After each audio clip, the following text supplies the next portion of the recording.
Hi everyone, I hope you're doing well. It is another beautiful day of life, another day to be grateful for everything that we have and to resolve things and solve things, okay?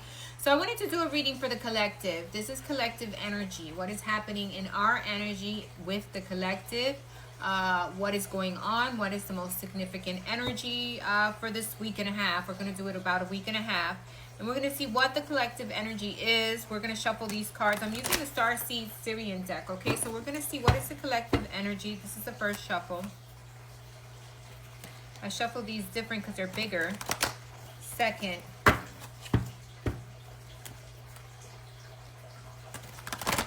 third,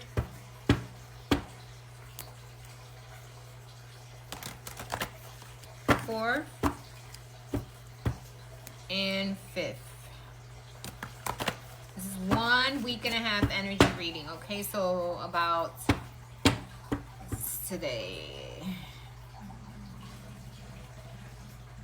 It's going to go down to the 5th of June, okay? So let's see what's happening. What is the collective energy? Show me the cards I need to see. What is that collective energy? Okay, we got a lot of cards that came out.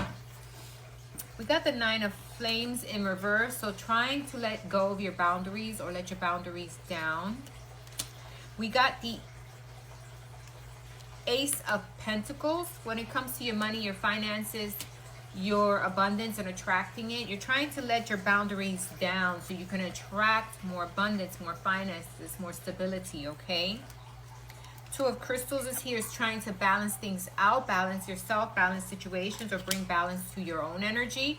It's all about bringing in balance so that you can attract and manifest the things you most desire in your life, right? And sometimes we need to let go of the boundaries we have. Sometimes we hold up too much boundaries. Sometimes we, keep ourselves closed up in a shell and we keep ourselves closed off. And that's what creates havoc. And it's allowing things to stabilize themselves, allowing that energy to, manifest the things you want. This is all about manifestation, okay? I feel like when this is in a reverse, it's because we're wanting to manifest the abundance. We're wanting to create. When we see this man, you see this individual here, he has 2 crystals and he's looking up to the sky and all this energy around him. Is that we want to attract, we want to pull in more abundance, more stability, more finances, maybe create a better income, or create more stability in our lives. We have a 4th card, but it is in the reverse, and it is the 10 of Crystals, okay? So I feel like a lot of us are in a place where we feel like our money or our finances or our stability isn't where it should be. We're trying to balance ourselves out, and this is about balancing your yin and yang. It's about balancing the male and feminine energies in order to create more abundance, manifestation. In order to attract the things we want, we have to be in a balanced type of energy, right? And you can't have too many boundaries or too many restrictions or too many sometimes we avoid opening ourselves to new situations, opening ourselves to new ways of doing things, right? And in this card being in the reverse is almost like allowing these changes, allowing to do different things differently so that you can create more balance, especially when it comes to the energy of balancing the male and female energies, okay? And that is what's going to create and manifest the things we want, because we're coming from a place of lack. We're coming from a place of feeling like things aren't where they're supposed to be when it comes to finances. So it's about stabilizing ourselves, stabilizing the energies around us, being fair, being open to balancing, balancing the male and female energies, okay? And definitely coming in with more stability, okay? Whenever you balance the yin and yang, or you balance your male and female energies, and you learn to nurture yourself and nurture others and be open, but at the same time have stability, that's when you start to manifest things forward towards your life, okay? And it's about letting go of these boundaries that keep us away from being with people who are really going to show us the way, or from seeing or acknowledging that there are people who may know more than we do, that there are people who have their lives stable and they may show us the way, all right? And it's blowing those boundaries. Sometimes we have boundaries to a way a culture deals or how they do things. Sometimes we have boundaries with ourselves that create havoc in our lives, right? And this is letting go of those boundaries so that you can balance yourself out, balance your energies, yin and yang, male and female, energies, and definitely coming into more stability so that you're able to manifest, because that's what creates manifestation, when we are sure and stable within ourselves, right? And this is coming from a lack, a part of lack, or feeling like things haven't been moving the right way when it comes to stability, money, finances, when it comes to feeling abundant or feeling like new opportunities are coming. When you stabilize yourself and you start to look at things in a more positive way, even though things have been negative, I'm not saying they have been positive, they have been negative, which are some of the things I want to discuss now here. We need to bring stability, we need to bring new growth, we need to see new ways of doing things so that we can create more positivity, right? This is what this reading is all about. And learning to be open, even with things that we thought to ourselves, oh, I would never do that, or I can't do that. Being open with things that are stable, though, right? Everything has to have some form of stability. If it doesn't, and you're doing things chaotically, or you're getting into something that's only going to cause more havoc in your life, then it's not going to go anywhere. But if it's something that it's stable, and it's something that is going to bring you growth, it's something that's going to bring you positivity, why not be open to it, right? Instead of closing yourself off, okay? So that is the message for this week. I also wanted to talk a little bit about certain things that I have seen here in the news. I do read tarot. I am much into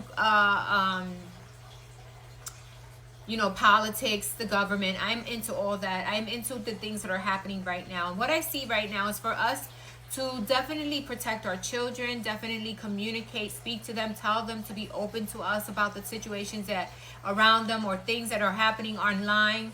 Because when we were children, we would get this advice from TV, right? Watch your surroundings, be careful with people who come close with a car, watch, go out with others, safeguard yourself, take defensive classes, learn how to shoot, whatever it is that is going to ground you and bring you that protection that you want.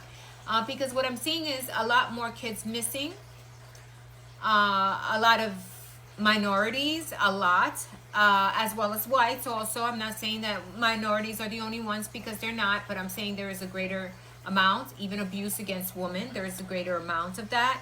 And we're living in times where our government isn't focused on that. They're focused on selfish reasons. So what's happening? We're losing out, and we're not getting that grounding we need, or that safety. So we as a community need to come together.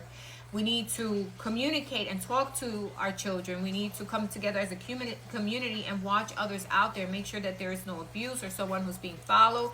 Help them out. Whatever it is that we can help. And definitely educate people. Hey, you could take defensive courses. You could do this. Don't go out by yourself. Be in the lookout. There's something else here that I wanted to talk about, and this with racism and hate. The hangings are not happening just because these individuals are hanging themselves. And I do believe that, and I feel that in my gut. That is my gut feeling, that these individuals did not hang themselves, that they were hung because of hate and racism. And we need to come together as a community. We need to come together and make sure that we are safeguarding each other, and that we're not tolerating racism or hate. There's no tolerance for that. And anyone who thinks that's okay, there's no tolerance for you. And you're going to suffer the consequences of what you bring others. We also need to be checking our court system and our police departments, and making sure that they're being fair and doing what's right, and not being abusive with their power, right? Because sometimes people come into power or come into safeguard us, and they use that power against us. And we got to make sure that they are following the rules and regulations and doing what's right for Americans, okay, and for people, and not being abusive. Because just because you have a little power to safeguard the people, you were put in that job, paid by taxpayers to safeguard us, not to harm us, okay? So that's another thing I wanted to talk about. I wanted to talk about safeguarding children, women, and everyone, and being on the lookout, and being proactive in your community to help others understand, and I'm being proactive here and saying, hey, educate your children, speak to your children, because they're not getting the same messages we did as children. They're online, and they could be talking to anyone who's trying to manipulate them, and that's why you need to keep those lines of communication open, okay? So again, I'm not only about tarot, about life itself, and what we're going through at this moment, right? And seeing that we're in a place that we need to safeguard ourselves, and we need to be more in the lookout in our communities, okay? So your reading is about manifesting, creating more abundance this week, okay? That's for everyone, general reading. Speak to you soon. Love and light. Bye-bye.